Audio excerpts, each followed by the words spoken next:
इस वीडियो में हम आयुर्वेद के बहुत ही महत्वपूर्ण विषय द्रव्य गुण शास्त्र के अंतर्गत एकल द्रव्य औषधि हींग के बारे में चर्चा करेंगे, जिसके अंतर्गत हम इस द्रव्य औषधि हींग के सामान्य परिचय, इस हींग द्रव्य की संरचना, गुणधर्म, इस द्रव्य की प्रयोग होने वाली मात्रा और विशिष्ट प्रकार के औषधि योगों के बारे में जानेंगे।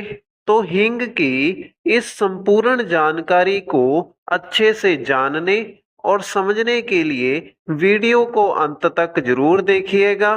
तो इस हींग द्रव्य की व्याख्या में सबसे पहला हेडिंग सामान्य परिचय का लिखा है, जिसमें हींग द्रव्य के अलग अलग भाषाओं के नाम लिखे गए हैं।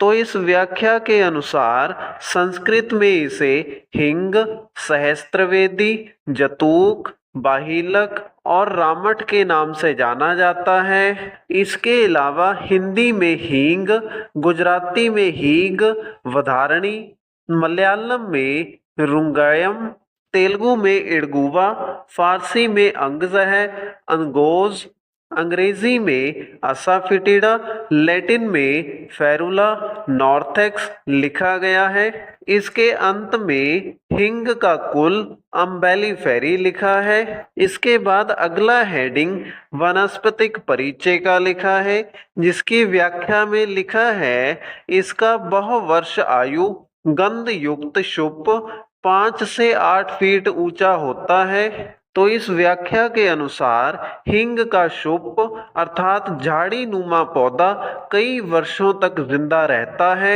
इस हींग के पौधे से विशेष प्रकार की गंध आती है। यह हींग का पौधा 5 से 8 फीट तक की ऊंचाई वाला होता है। इसके बाद अगला हेडिंग हींग के पत्र का लिखा है, जिसमें लिखा है पक्षवत बहुविभक्त दंत्रु होते हैं। ऊपर के छोटे और नीचे के लटवाकार 1 से 2 फीट लंबे होते हैं। कांडस्थ कोश बड़े लटवाकार होते हैं, जहां से सरल या संयुक्त पुष्प मुंडक निकलते हैं। तो इस व्याख्या के अनुसार हींग के पत्ते 1 से 2 फुट लंबे, सरल या संयुक्त रूप में होते हैं। इस हींग के पौधे के ऊपरी हिस्से पर लगे पत्ते छोटे आकार के और नीचे के हिस्से पर लगे हुए पत्ते बड़े आकार के और लटवाकार अर्थात लटकी हुई हालत में होते हैं। इन पत्तों की जड़ों से ही पुष्प की डंडी निकलती है।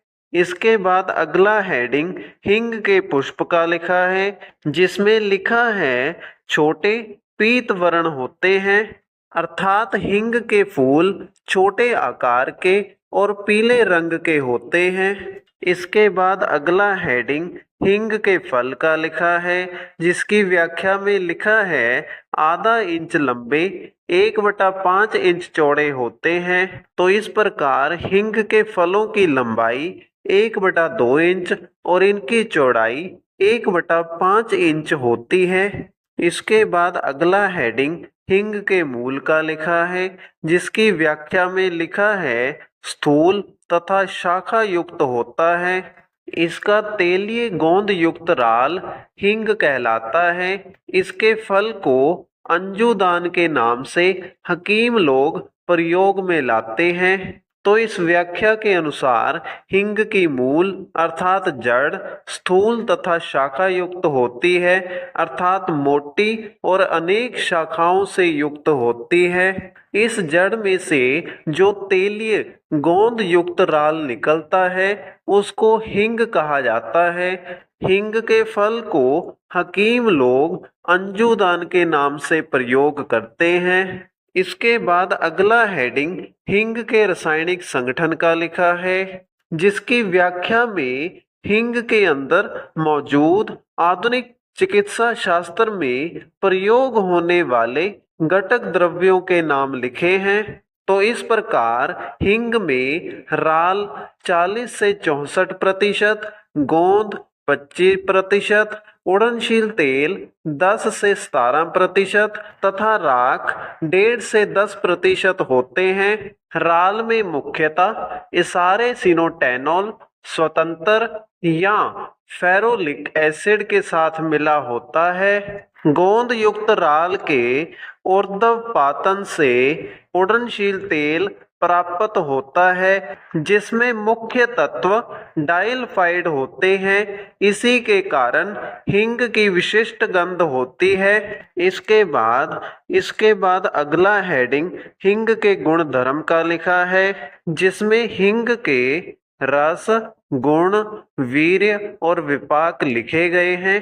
तो इस गुण धर्म के अनुसार हींग रस में कटु, गुण में लघु, स्निग्ध, तीक्ष्ण, वीर्य में उष्ण और विपाक में कटु होती है। इसके बाद लिखे अगले हेडिंग प्रयोज्य अंग में निर्यास का नाम लिखा है, जिसका अर्थ ये है कि हींग के निर्यास अर्थात गोंद का प्रयोग औषधि बनाने के लिए घटक द्रव्य के रूप में किया जाता है। इसके बाद लिखे अगले हेडिंग की व्याख्या में हींग की मात्रा 150 से 500 मिलीग्राम लिखी है और अंत में हींग के विशिष्ट योग का हेडिंग लिखा है, जिसकी व्याख्या में हींग से निर्मित औषधियों के नाम लिखे हैं।